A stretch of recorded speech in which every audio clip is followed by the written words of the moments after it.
నమస్కారం, welcome to I dream. ధర్మ మార్గం విత్ విజిత కార్యక్రమానికి స్వాగతం.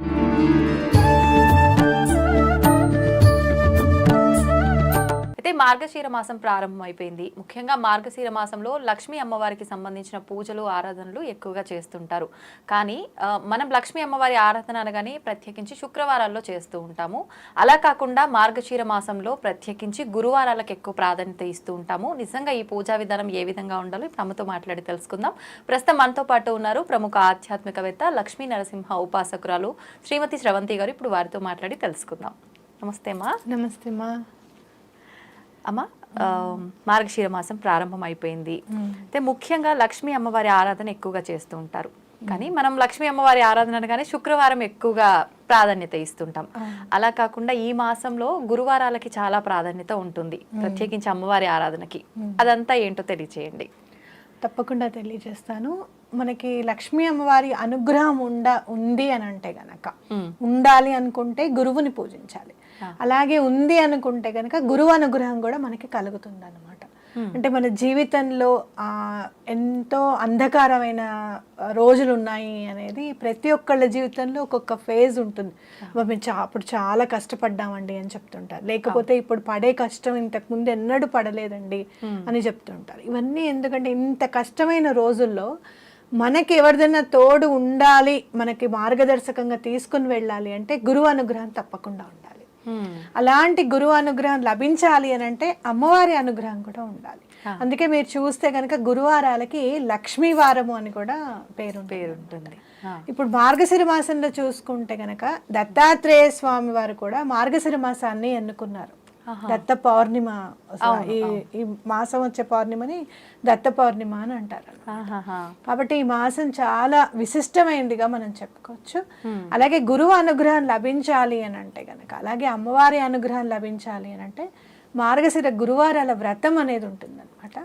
వ్రతం అనేది ఉంటుంది. మీరు ఎక్కువగా చూస్తే గనక ఒడిస్సా వైపు గురువారాల అమ్మవారిని పూజించడం అనేది చేస్తూ ఉంటారు అనమాట. ప్రత్యేకించి ఎప్పుడైనా కూడా గురువారాలు ఎక్కువగా పూజ చేస్తూ ఉంటారు ఒడిస్సాలో. ప్రత్యేకించి మార్గశిర గురువారాలు చేస్తూ ఉంటారు అనమాట. అలాగే మీరు చూస్తే గనక లక్ష్మీ అమ్మవారి అనుగ్రహం మాత్రమే కలగాలి అని అంటే శుక్రవారం నాడు పూజ చేసుకుంటారు. లక్ష్మీనారాయణుల ఇద్దరిది కూడా అనుగ్రహం కలగాలి అని అంటే గురువారం నాడు చేస్తే చాలా మంచిది. ఇద్దరి అనుగ్రహం ఖచ్చితంగా ఉండాలి అంటారు కదా. దంపతి సమేతంగా పూజ చేయాలి, దంపతులను పూజ చేస్తేనే ఫలితం ఉంటుంది. అందులో నారాయణ్ని పూజించినప్పుడు అమ్మవారు వస్తామని అడగక్కర్లేదు. స్వామి విష్ణుమూర్తిని పూజిస్తున్నారు అనగానే ఆయనతో పాటు వెంటనే అమ్మవారు కూడా వచ్చేస్తారు అన్నమాట. కాబట్టి అందుకని తప్పకుండా మనం గురువారాలు మార్గశిర మాసం పూజ చేసుకుంటాం. ఎలా అమ్మా ఈ విధానం ఎలా ఉండాలి? వ్రతం అన్నారు కదా, వ్రతం అంటే నియమాలు ఉండాలంటారు. మరి ఎటువంటి నియమాలు ఉండాలి చెప్తాను. అయితే అమ్మవారు ప్రత్యేకించి విష్ణుమూర్తికి చెప్తారట, నేను గురువారాలు వెళ్ళి అందరి ఇళ్ళకి వెళ్తాను తప్పకుండా మార్గశిర గురువారాలు అని చెప్పి. అయితే మార్గశిర గురువారాలు పూజ చేసుకోవాలి అనుకున్న వాళ్ళు ఏంటంటే మొత్తం ఇల్లంతా కూడా పరిశుభ్రంగా ఉంచుకోవాలి, మొత్తం నీట్ చేసుకోవాలి. అలాగే పరిశుభ్రత అనుకున్నప్పుడు మనం దుమ్ము ధూళిని తుడిచేసామా, లేదు అంటే గనక కడుక్కున్నామా, ఇవి చూస్తూ ఉంటాం అన్నమాట.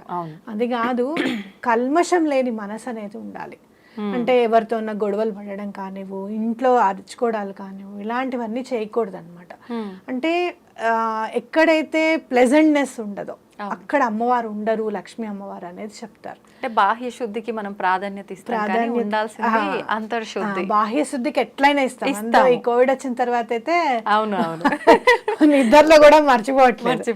కానీ అంతర్శుద్ధికి కూడా అంతే ప్రాముఖ్యతని ఇవ్వాలి. అంటే ఇద్దరు ఉన్నారనుకోండి, మూడో వాళ్ళ గురించి మాట్లాడుకుంటూ ఉంటాం వాళ్ళ అబ్సెన్స్ లో, అట్లాంటిది చేయకూడదు. అట్లాగనే ఇంట్లో వాళ్ళతో గట్టిగా మాట్లాడుకుంటూ విసుక్కుంటూ ఉంటాం ఒక్కొక్కసారి మనం పనులలో ఉండి కూడా. అలాంటివి ఏవి కూడా చేయకుండా ఉండాలన్నమాట. అలాగే అమ్మవారిని పూజించాలి అని అంటే చాలా చూసుకోవాల్సింది, చిన్న చిన్న విషయాలకి అబద్ధాలు ఆడుతూ ఉంటాం. అవును, అలాంటివి చేయకూడదు. అంటే ఇంత చిన్న చిన్న విషయాలు అమ్మవారు లెక్క పెట్టుకుంటారా అని అంటే గనక, అంటే మనం ఇది చిన్న విషయమే అని అనిపిస్తుంది, కానీ ఆ చిన్న విషయానికి అబద్ధం ఎందుకు చెప్పాలనేది ఆలోచించాం మనం. అవును, అవునా కదా? అవసరం ఉండదు అక్కడ, కానీ సడన్ గా అబద్ధం చెప్పేస్తూ ఉంటాం. అట్లాంటివి చేయకుండా ఉండాలి అనేది ఖచ్చితంగా గుర్తుపెట్టుకోవాలి. అలాగే మనం వ్రతము అనుకుంటే గనక, ఇప్పుడు అయ్యో వ్రతం అని అంటే అందరికీ ఏమనిపిస్తుంది, మాకు ఆన్వాయితీ ఉండాలి, ఇదివరకు ఎప్పుడు చేసుకోలేదు అని అనిపిస్తుంది. అట్లా వ్రతంలాగా కాకుండా గురువారాలు అమ్మవారిని పూజించుకుంటే గనక గురువానుగ్రహం కూడా కలుగుతుంది అని చెప్పుకోవచ్చు. అలాగే మనం ఏమైనా ప్రసాదాలు పెట్టాలి అని అనుకుంటే పులగం కానీ, లేకపోతే బెల్లం కలిపినది ఏదైనా కూడా, చక్కెర పొంగల్ కానివ్వు, లేదంటే పులిహార కానివ్వు, ఇలాంటి పూర్ణం బూరెలు కానివ్వు మనం చేసుకుంటూ వెళ్ళాలి. అది ఒకవేళ వ్రతంగా చేసుకుంటే కనుక అందరూ ఏం చేస్తారంటే మార్గశిర మాసము ఏవైతే గురువారాలు వచ్చాయో ఆ 4 గురువారాలు చేసుకుంటూ వెళ్ళిపోతారు. కానీ పుష్యమాసం వచ్చే గురువారం కూడా పూజ చేయాలన్నమాట. అప్పుడే అమ్మవారికి 4 గురువారాలు చేసిన ఫలితము మనం పుష్యమాసం వచ్చిన గురువారం కూడా చేస్తేనే ఫలితం దక్కుతుంది అని. అంటే నెక్స్ట్ మాసంలో వచ్చి ఒక గురువారం యాడ్ చేయాలన్నమాట. ఎందుకనమ్మా అలా? మీరు చూస్తే గనక ఎక్కడైనా చూడండి, వెంకటేశ్వర స్వామికి మనం పూజ చేసుకుంటే వడ్డీ అనేది కంపల్సరీగా. అవును. అంటే మీరు 7 వారాలు చేయడం కాదు, 8వ వారం చేస్తే చాలా మంచిది స్వామికి అని చెప్పి. అలాగే మీరు 7 ఒత్తులు వేసి దీపం పెడుతుంటే కాదు, ఇంకొక ఒత్తి యాడ్ చేసి పెడితే అది వడ్డీ కిందకి మనం అనుకోవచ్చు అనమాట. కాబట్టి ఆ లక్ష్మీనారాయణ ఇద్దరిని పూజించుకుంటాం ఇందులో. కాబట్టి పుష్యమాసం కూడా పూజించడం చాలా మంచిది. అలాగే మీరు చూస్తే గనక రేపు 15వ తారీఖు నుంచి ధనుర్మాసం స్టార్ట్ అవుతుంది. అవును, ధనుర్మాసం స్టార్ట్ అవుతుంది. అప్పుడు ధనుర్మాసంలో కూడా ఒక గురువారం చేసినట్టు అవుతుంది అనమాట. అంటే అమ్మవారిని ఒక్కరినే మనం పూజించినట్టుగా ఆరాధించినట్టుగా కాకుండా అయ్యవారిని కూడా ఆరాధించినట్టు అవుతుంది అనమాట. అందుకని పుష్యమాసం కూడా ఒక గురువారం యాడ్ చేయమంటారు. ఓకే. అయితే ఇప్పుడు మీరు చెప్పినట్టుగా నార్మల్గా మనం నిత్య పూజ చేసుకున్నట్టుగా ఆ గురువారాలు సింపుల్ గా చేసుకుంటే సరిపోతుందా? లేదు అంటే ఒకవేళ వ్రతంలా చేయాలి అని అంటే అంటే నిష్టలు, నియమాలు, ఇంకేమైనా ప్రత్యేకించి ఆరాధనలు? వ్రతము అనేసరికి బ్రహ్మచర్యం తప్పకుండా పాటించాలి ఆ రోజు. అట్లాగే ఉపవాసం అనేది ఉండాలి. అంటే ఎవరిదో ఏదో పర్వాలేదులేండి, మీకేం పర్వాలేదు, మీరు ఆఫీస్కి వెళ్తారు కదా, సాయంత్రం పూజ చేసుకోండి, ఇట్లాంటివి ఉండద్దు. తప్పకుండా వ్రతము అమ్మవారికి మార్గశిర మాసం చేస్తే మాత్రం తప్పకుండా ఉపవాసం ఉండి చేసుకోవాలన్నమాట. అంటే పురోహితులను పిలుచుకొని చేసుకోవాల్సిందా? అలా ఏం లేదు. సత్యనారాయణ వ్రతమే ఇంట్లో చేసేసుకుందాం పౌరోహిత్యులు లేకుండా అని అనుకుంటున్నారు. అంత పౌరోహిత్యం పెట్టి చేసుకోవాలి, బ్రాహ్మణుడు వచ్చి బ్రహ్మ కూర్చొని చేయించడం అని అంటే అంతకు మించి అదృష్టం అనేది ఏది లేదు. కాకపోతే ఒకవేళ అలా బిజీ లేరు అని అనుకుంటే కనుక మనమే ఇంట్లో షోడశోపచార పూజ చేసుకోవడానికి చాలా ఉన్నాయి కదా. షోడశోపచారాలు అంటే 16 ఉపచారాలు అనమాట. అమ్మవారికి 16 ఉపచారాలు చేస్తూ ధూపం దగ్గరికి వచ్చే ముందు, ధూపం దాకా వచ్చేస్తాం కదా, అక్కడ అమ్మవారిది స్త్రీ సూక్తం కానివ్వు, లేదు అంటే మహాలక్ష్మి అష్టకం కానివ్వు, లేకపోతే కనకధార స్తోత్రం కానివ్వు చదువుకొని మిగతా ఉపచారాలన్నీ కూడా కంప్లీట్ చేసుకోవచ్చు. అయితే ఒక సంవత్సరం చేసామంటే ప్రతి సంవత్సరం చేయాల్సి ఉంటుందమ్మా, లేదు మన ఇష్ట ప్రకారంగా చేసుకోవచ్చా? అసలు ఒక సంవత్సరం చేసిన తర్వాత 2వ సంవత్సరం అమ్మవారే చేయించుకుంటారు అది. అవునా? అందులో మీరు తొందరగా మీరు మనకి మామూలుగా మీరు వీళ్ళని పూజించండి, వాళ్ళని పూజించండి అని కాదు. సనాతన ధర్మంలో మీరు చూస్తే గనక మహాలక్ష్మి అమ్మవారి పూజ కంపల్సరీగా ఉంటుంది. అవును, అవును. ఇప్పుడు మీకు ఇంటి ఇలవేల్పా అండి అని అడుగుతారు సుబ్రహ్మణ్యేశ్వర స్వామి. అట్లా మహాలక్ష్మి అమ్మవారి ఇంటి ఇలవేల్పా కాదా అని కాదు, ఖచ్చితంగా మహాలక్ష్మి అమ్మవారి ఇంట్లో ఉంటారు. అంటే ఏంటంటే తొందరగా అనుగ్రహించేది అమ్మవారు, లక్ష్మీ అమ్మవారు చాలా తొందరగా అనుగ్రహిస్తారు ఆవిడ. ఒక్కటి మనం ఇంట్లో చూసుకోవాల్సింది ఏంటి అని అంటే పరిసర ప్రాంతాలు కొంచెం శుభ్రంగా ఉండడం, అలాగే ఇంట్లో మనుషులందరిది ఒక మాట అయి ఉండడం, గట్టిగా మాట్లాడకుండా ఉండడం. మీరు నడిచేటప్పుడు చూడండి టక ధన శబ్దం చేసుకుంటూ నడుస్తుంటారు, అలాంటివి కాకుండా నిమ్మళంగా ఉండడం, శాంత చిత్తంతో ఉండడం. మనం ఒక్కొక్కసారి పక్క వాళ్ళ ఇంట్లో నీళ్లు మన ఇంటి ముందుకు వచ్చినా కూడా మనం టెన్షన్ పడిపోతూ ఉంటాం, ఇదేమిటి ఇలా పారబోసేస్తున్నారని అరిచేసుకుంటూ ఉంటాం. అట్లా కాకుండా ఉంటే ఆవిడకి ఇష్టం. అవి చిన్న చిన్న ఫాలో అవుతూ ఉంటే చాలు.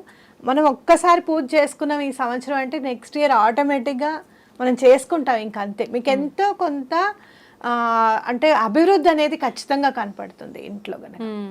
అమ్మా, ఇప్పుడు ఈ పూజ విధానం ఇదంతా కూడా ఏదో అంటే మనసులో సంకల్పం పెట్టుకొని చేసే విధానమా, లేదు అని అంటే మనం భక్తితో అలా చేసుకుంటూ వెళ్ళిపోతే సంకల్పాలు నెరవేరుతాయంటారా?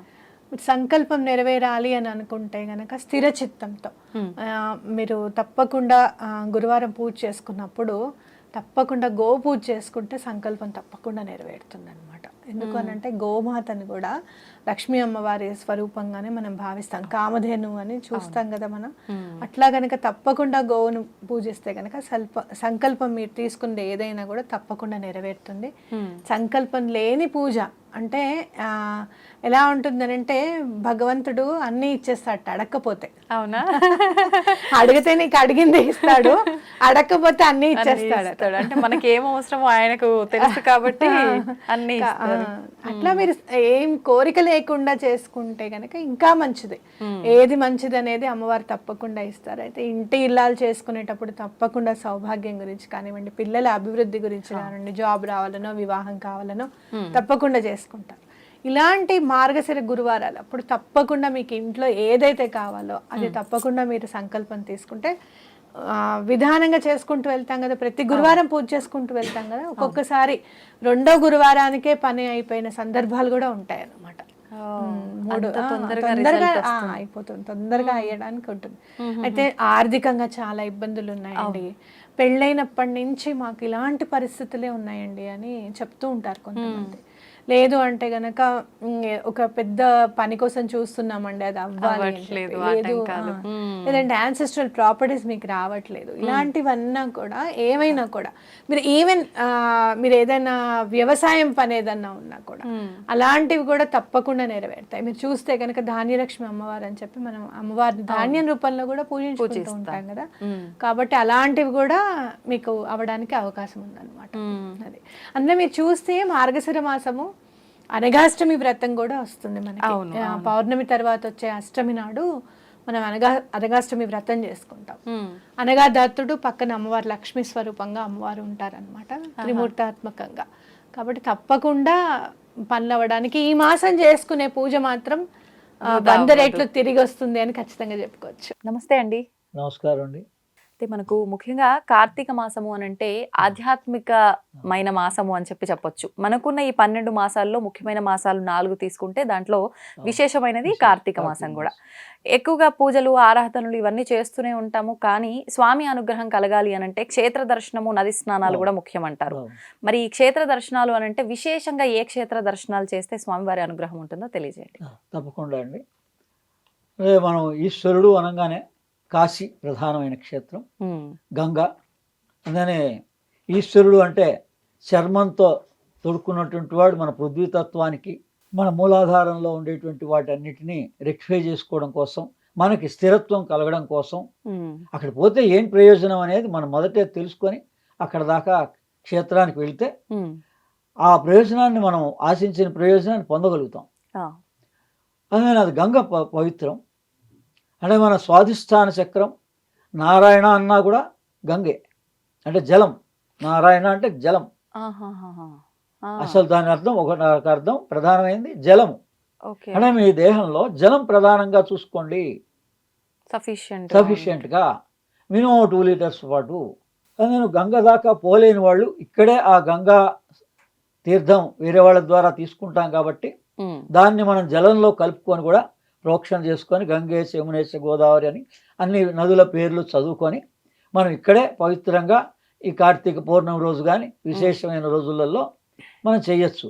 సాధ్యమైనంత వరకు వెళ్ళగలిగిన వాళ్ళు అయితేనే, వయస్సు ఉండి ఎవరిని ఇబ్బంది పెట్టకుండా శరీరం సహకరించినప్పుడే ఈ కాశీ యాత్ర కానీ, లేదా మనకి దగ్గరలో శ్రీశైలం కూడా వెళ్ళొచ్చు. వీటి గురించి మనం మాట్లాడదాం.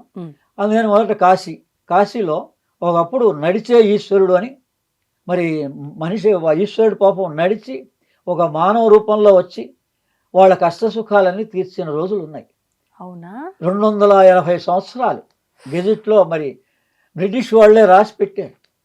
1607 నుంచి 1887 వరకు త్రైలింగ స్వామి అనబడేటువంటి మహానుభావుడు కాశీలో నడయాడే ఈశ్వరుడు. ఆ రోజుల్లో మొట్టమొదట ఈయన దగ్గరికి వెళ్ళి దర్శనం చేసుకొని కష్టసుఖాలు మాట్లాడుకున్నాక అప్పుడు అసలైన క్షేత్ర దర్శనం చేసేవాళ్ళు. కానీ ఇప్పటికీ త్రైలింగ స్వామి సజీవంగానే ఉన్నారు అంటారు కదా. పంచగంగా ఘాట్లో నేను వెళ్ళి చూసి వచ్చా. పంచగంగా ఘాట్లో ఆయన సమాధి ఉంటుంది, ఆయన శివలింగం ఉంటుంది, మంగళచండి అమ్మవారు స్వరూపం ఉంటుంది. అందుకని కాశీ వెళ్ళినటువంటి వాళ్ళు తప్పకుండా పంచగంగా ఘాట్ దాకా వెళ్ళగలిగితే మన ఈశ్వరానుగ్రహం తప్పనిసరిగా కలుగుతుంది. ఇంకా కాశీ విశేషత చాలామంది తెలుసు, ఎన్నో రకాలుగా ఉంది. అవును. కానీ అంత దూరం కూడా మనం పోలేనటువంటి వాళ్ళు ఇక్కడ మనకి 5 క్షేత్రాలు ఉన్నాయి, శైవ క్షేత్రాలు. ఈ భూతత్వానికి సంబంధించినటువంటిది కంచి, జలతత్వానికి సంబంధించింది జంబుకేశ్వరం, మూడోది అగ్నితత్వానికి సంబంధించింది అరుణాచలం, వాయుతత్వానికి సంబంధించింది కాళహస్తి, ఆకాశానికి సంబంధించినటువంటి చిదంబరం. ఈ 5 క్షేత్రాలు కూడా మనకి దక్షిణ భాగంలో మనకి దగ్గరలో ఉన్నాయి. అంటే మీకు ఏ ప్రాబ్లం ఉంది దేహంలో, వాళ్ళు దానికి సంబంధించింది వెళితే చాలా మంచిది. అందుకోసం వాళ్ళు ఋషులు తపస్సు చేసి ఈ 5 రకాలైన మనిషికి కలిగేటువంటి అవసరాల కోసం తీర్చడానికి పెట్టారు. పంచభూతాలు మనలోనే ఉన్నాయి, అవి బ్యాలెన్స్ 5 గ్లాండ్స్ గా ఉన్నాయి. అవును. గొనాల్డ్ గ్రంథి, అడినల్ గ్లాండ్, తర్వాత ప్యాంక్రియాసిస్, థైమస్, థైరాయిడ్, పిట్యూటరీ. మన ఇక్కడ సమస్యలు ఉన్నాయండి అంటే దీనికి సంబంధించినటువంటి క్షేత్రాన్ని మనం దర్శించాలి. ఈ శిరోభాగానికి సంబంధించింది, తిరుపతి కూడా శిరోభాగానికి సంబంధించింది. అందుకని శ్రీశైలం మూలాధారానికి సంబంధించింది. అందుకని చిదంబరం ఉంది కదా, అది ఆకాశ తత్వానికి సంబంధించింది. అందుకని ఈ ఆకాశం అంటే ఈ విశుద్ధి నుంచి పైదంతా కూడా ఆకాశమే. అందుకని మన సమస్య ఏంటి, ఏ క్షేత్రాన్ని దర్శనం చేయాలి, దానివల్ల మనం ఉపయోగం పొందొచ్చు, మన ఫ్యామిలీలో పర్సన్స్ కూడా వాళ్ళకి ఆ నమ్మకం విశ్వాసం కలుగుతుంది. ఆ రకంగా చూపించాలి. తర్వాత శ్రీశైలం వెళ్తున్నారు. శ్రీశైలం వెళ్తే మనం ఒక గురువు ద్వారా, ఒక తెలిసినటువంటి వ్యక్తి ద్వారా, స్థల పురాణం తెలిసిన వ్యక్తి ద్వారా వెళ్తే చాలా మంచిది. మేము ఎప్పుడు వెళ్ళాం, ఓ గురువు ద్వారా వెళ్ళాం. మేము కూడా మా గురువు ద్వారా చాలా కాలం నుంచి వెళ్ళడం జరిగింది. అంటే దర్శనం చేసుకోవడం కన్నా స్థల పురాణం తెలుసుకోవడం వల్ల ఎక్కువ చాలా ఫలితం. తెలిసిన వాళ్ళు ఎవరైనా కావచ్చు, మీ ఎల్డర్లీ పర్సన్స్ అంతా కూడా మీకు గురువులే, గురు సభానులే. ఎందుకంటే అందరికీ ఓం నమ శివాయ అనేటువంటి ఈ పంచాక్షరి మంత్రాన్ని ఉపదేశం పొందొచ్చు. మీరు తీసుకెళ్ళిన వాళ్ళ ద్వారా ఆ స్థానంలో పొందితే ఇంకా మంచిది. అక్కడ మీరు కూర్చొని జపం చేసినా, ఇలా శ్వాస ద్వారా ఆ ఓంకారాన్ని తీసుకోవడం, శ్వాస ద్వారా ఆ ఓంకారాన్ని వదలడం. అందుకని ఆ క్షేత్రాలు ఉన్నాయి, యోగం కోసం ఉన్నాయి. మనకి మన లోపల ఉన్న మనోమయ అన్నమయ కోసం ఒకటే మనకు కనిపిస్తోంది, జీవితాంతం దీన్నే అనుకుంటున్నాం. కానీ మన లోపల ఈ కార్తీక మాసంలో ఈ క్షేత్ర దర్శనాల్లో మన విశేష ఫలితాలు ఏం కలుగుతాయండి అంటే, మనోమయ కోసం, తర్వాత విజ్ఞానమయ కోసం, ప్రాణమయ కోసం, ఈ 3 కోశాలు వికసించబడతాయి. స్పృహ కలుగుతుంది మనకి. మనం కేవలం శ్వాస, ఉచ్ఛ్వాస నిశ్వాసే కాదు, మనలో 5 ప్రాణాలు ఉన్నాయి, ఇంకా 3 ఊర్ధ్వముఖంగా ప్రయాణం చేసే ప్రాణాలు ఉన్నాయి. ఈ మనం తీస్తున్నంతసేపు అధోముఖంగానే ప్రయాణం చేస్తున్నాం. అందుకనే మరి సంపూర్ణ ఫలితాన్ని మానవ జన్మ పొందటం లేదు. అందుకని శ్రీశైలంలో మహిమాన్వితమైనవి 5 ఆశ్రమాలు ఉన్నాయి. ఆ 5 ఆశ్రమాలు ఉన్నాయి. తర్వాత శ్రీశైల క్షేత్రంలోనే మనం ఈశ్వర దర్శనం అయిన తర్వాత అమ్మవారి దర్శనానికి వెళ్ళే మధ్యలోనే మనకి 8 లింగాలు ఉంటాయి. ఒకప్పుడు పంచపాండవులు ప్రతిష్ఠించారన్నారు. పంచపాండవులు ఆయా ఆశ్రమాల్లో అయితే ఉన్నారు. మరి ఇది ఎవరు ప్రతిష్ఠించినా మీకు మాత్రం 8 శివలింగాలు కనపడతాయి ఒకే వరుసలో. అక్కడ ఇప్పుడు లోపల వెళ్ళడం ఎక్కువసేపు నిలబడలేకపోవచ్చు, కానీ ఇక్కడ మాత్రం మీరు స్వయంగా మీరు జలాన్ని తీసుకెళ్ళి అభిషేకం చేసుకోవచ్చు. అంత అవకాశం ఇచ్చాడు ఈశ్వరుడు. ఆ 8 ఏంటంటే పృథ్వీలింగం, జలలింగం, అగ్నిలింగం, వాయులింగం, ఆకాశలింగం, సూర్యలింగం, చంద్రలింగం. చూడాలి, సూర్యలింగం సూర్యుని వైపు తిరిగి ఉంటుంది నంది, కుడివైపు. చంద్రలింగం ఎడవైపు తిరిగి ఉంటుంది. మరి అవి దర్శించడానికి వెళ్ళాలి. అంతేగాని మనకేదో సెలవు దొరికిందని అందరున్న రెస్ట్లో వెళ్ళడం రావడం, ఒక గంటలో వెళ్ళడం రావడం, దానివల్ల ఏం ఉపయోగం? నిజం. ప్రశాంతంగా వెళ్ళండి, జనం తక్కువగా ఉన్నప్పుడు వెళ్ళండి. ఈ 8 లింగాలు పృథ్వీ, జలము, అగ్ని, వాయువు, ఆకాశం, సూర్య, చంద్ర. ఆత్మలింగం ఉంది, పేరు ఆత్మలింగం ఉంది స్పష్టంగా. అంటే నీ ఈ జన్మ దేనికి వచ్చింది? ఆత్మను తెలుసుకోవడానికి వచ్చింది అని చూపిస్తోంది ఆత్మలింగం. మనని మనం మనం తెలుసుకోవడానికి. ఎప్పుడు ఈ 5 గురించి పంచాక్షరి మంత్రం ద్వారా ఈ 5 క్రాస్ అవ్వచ్చు. దేని ద్వారా? ప్రాణాన్ని ఉపయోగించుకొని. మనం ఎప్పటిదాకా కర్మను ఉపయోగించుకొని కర్మేంద్రియాలతో చేస్తున్నాం. కానీ మీరు జ్ఞానేంద్రియాలను ఉపయోగించుకోండి. మీ ప్రాణాన్ని ఉచ్ఛ్వాస నిశ్వాసాలను ఉపయోగించుకోండి. అంటే కర్మేంద్రియాలతో అయితే తెలిసి తెలియక తప్పులు జరుగుతాయేమో కానీ జ్ఞానేంద్రియాలతో అయితే మిస్టేక్ జరగవు. తర్వాత ఈ సత్కర్మ వల్ల మీ వరకే ప్రార్థన తీరుతుంది. మీ సంసార సంబంధమైన విషయాల గురించి మీరు వాటి పరిష్కారం కావాలని అందరూ వెళ్తున్నారు, కానీ కర్మ చేస్తున్నారు. కర్మ చేస్తే అది మీకు కర్మ మీకు చెందుతుంది, మీ పుణ్యము మీ పాపంలో చెందుతోంది. మీరు అదే దైవ ప్రార్థన చేస్తే, యోగం చేస్తే, ధ్యానం చేస్తే మీ సంసార సంబంధమైన సమస్యల గురించి పరిష్కారం దొరుకుతుంది. దైవ ప్రార్థనలో సంసారానికి పరిష్కారం ఉంది. ధర్మ సూక్ష్మం అన్నారు, అందుకని తెలిస్తే చాలా సింపుల్. అందుకని ఈ 8 దాటాక సుబ్రహ్మణ్య స్వామికి కూడా స్వరూపం కూడా ఆలయం ఉంది. 9 వరుసగా ఉంటాయి. మనం వెళ్ళి వాటిని ఎప్పుడైతే 9 ఉన్నాయో అదే శ్రీచక్రార్చన.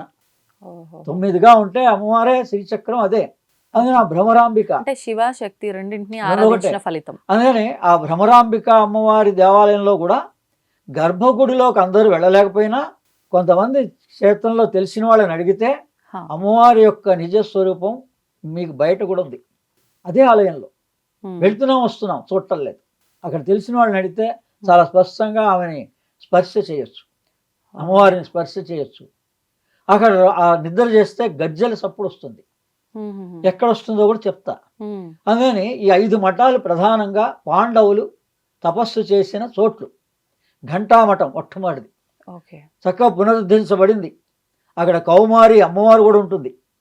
ఆ ఘంటామఠంలో గంట శివరాత్రి రోజున సంధ్యా సమయం నుంచి మళ్ళీ ఉదయం సంధ్యా సమయం వరకు 3 వ్యక్తులు, ఒకళ్ళు గంట కొట్టడం, ఒకళ్ళు నీళ్లు తీయడం, అది జలం, అది కాశీ గంగతోటి కలిసి ఉంది లోపల.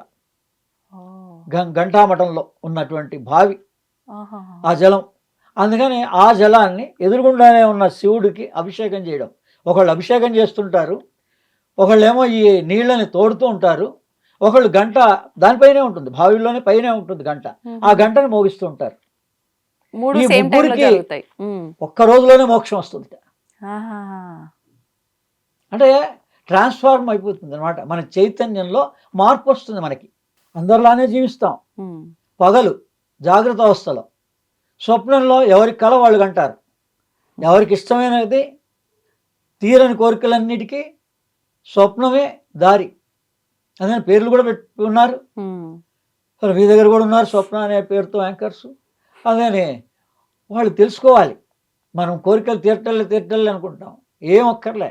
మీకు కావాల్సిన కోరికలన్నీ భగవంతు స్వరూపం అమ్మవారో అయ్యవారో మీ స్వప్నంలో తీర్చేస్తారు. సంతృప్తి చెందాలి. అన్ని కర్మతోటే తీరాలని కోరుకోకూడదు. కానీ ఇంకో 2 ఉన్నాయి. ఏంటండి? జాగ్రత్త స్వప్న దాటాక గాఢ నిద్ర, తురియావస్థ, సుషుప్తావస్థ, తురియావస్థ ఉన్నాయి. ఎవరైతే ఆ తురియావస్థ సుషుప్తావస్థ గురించిన పరిజ్ఞానం ఉంటుందో భగవంతుడి దగ్గరగా ఉంటారు.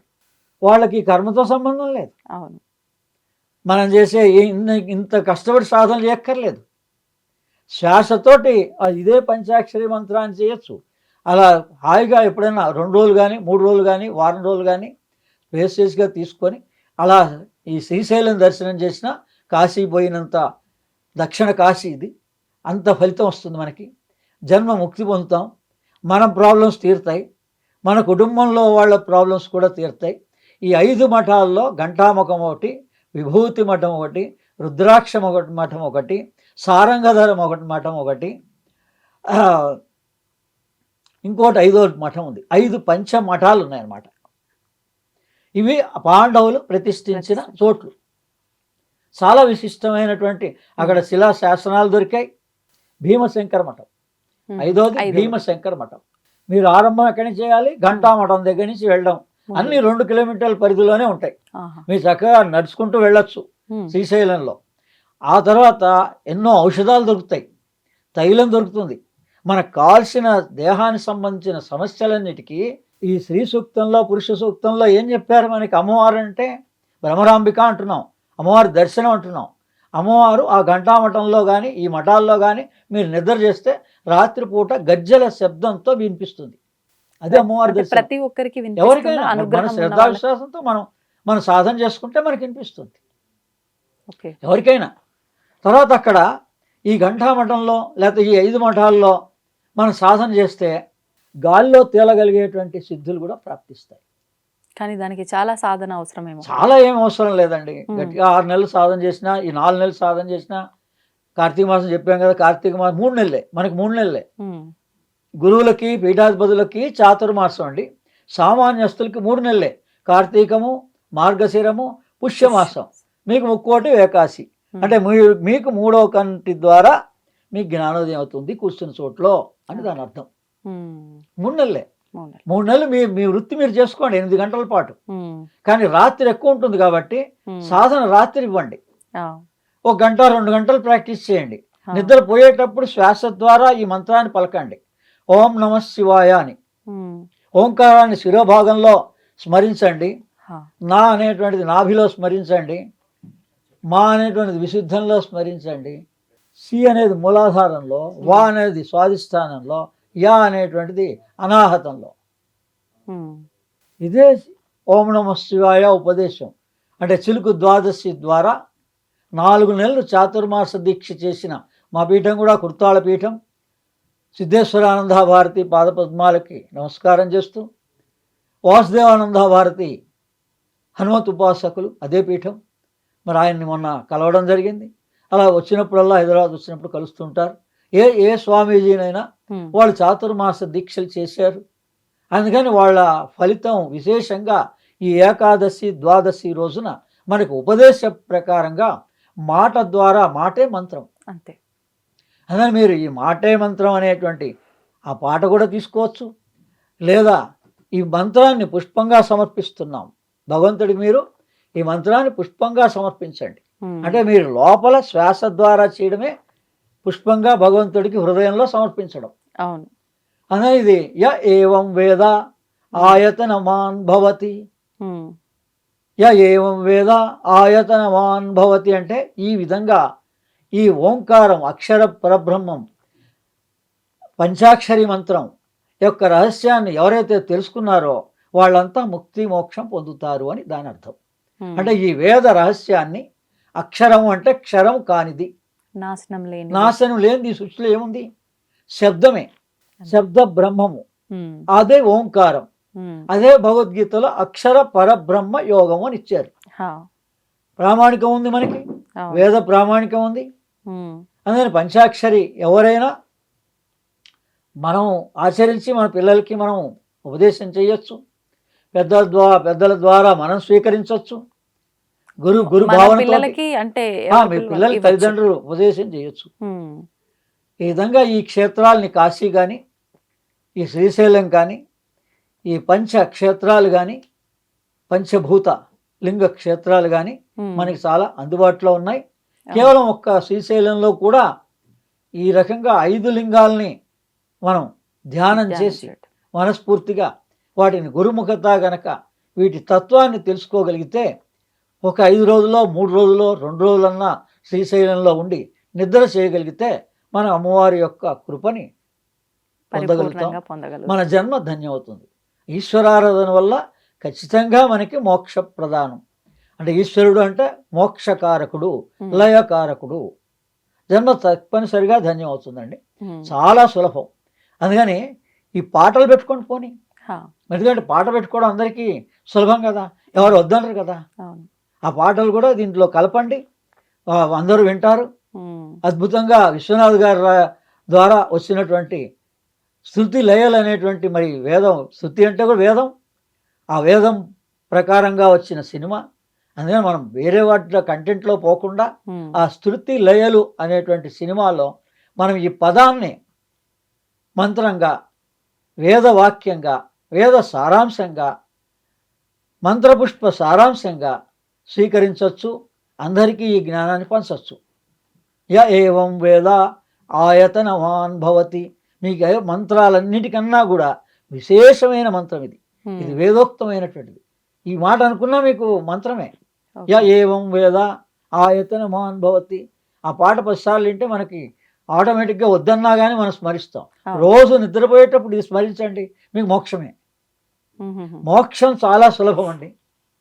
గురు మార్గంలో 20 సంవత్సరాలు ఉపాసన చేసి నేను అనేక గురువులు, పీఠాలు, పీఠాధిపతుల ద్వారా తెలుసుకున్న రహస్యం ఏంటంటే, గురువుల ద్వారా గురువుల్ని మనం ఏం ఆకాంక్షించాలి అంటే, మా జన్మ ధన్యమయ్యేలాగా మమ్మల్ని ఆశీర్వదించండి, ఈశ్వరానుగ్రహ ప్రాప్తిరస్తు. వాళ్ళ అనుగ్రహం ఉంటే చాలు, మన జన్మ మోక్షం పొందబడుతుంది. ఈ రకంగా క్షేత్రం యొక్క మహిమ, కార్తీక మాసం యొక్క మహిమ, అందరూ అవకాశం ఇచ్చినందుకు ఐ డ్రీమ్ వాళ్ళకి, మీ ప్రేక్షకులందరికీ కూడా ధన్యవాదాలు. కార్తీక పౌర్ణమి శుభాకాంక్షలు. ఓం సహనా భవతు, సహనో భునస్తు, సహ వీర్యం కరవావహై, తేజస్వినావదీతమస్తు, మా విద్విషావహై. ఓం శాంతి శాంతి శాంతి. తవ్వండి, తవ్వుతూనే శివలింగం. పరమాత్మకు జీవా సరే, దాన్ని అట్లా కప్పేసేయండి, చూపించదండి. Krishna is there. మూర్తి పూజ కాదు, సాక్షాత్ బ్రజేంద్ర నందన భగవాన్ ఉన్నారు మూర్తిలో. ఏమీ ఆశించకుండా ఆరాధించే వాళ్ళు కూడా ఉన్నారా ప్రభుజీ? నిజమైన భక్తి అంటే మనకు తెలియదు కాబట్టి